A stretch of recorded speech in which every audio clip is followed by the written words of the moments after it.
నోరు తెరిచి సువార్త చెప్పి ఇతరులకు ప్రార్థన చేయడం ప్రారంభించండి.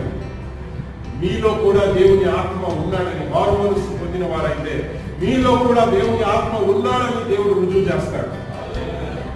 దేవునికి స్తోత్రం. He came to empower the church. ఎందుకు వచ్చాడు? సంఘాన్ని శక్తివంతమైన సంఘముగా మార్చడానికి వచ్చాడు.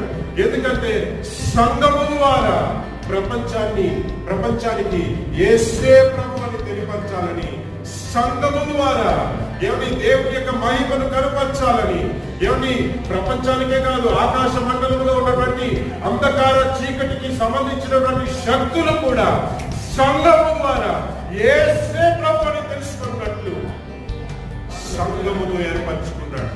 సంఘమును ఏర్పరచుకోవడమే కాదు, సంఘమునకు పరిశుద్ధాత్మ శక్తిని దేవుడు అనుగ్రహించాడు. దేవునికి స్తోత్రం.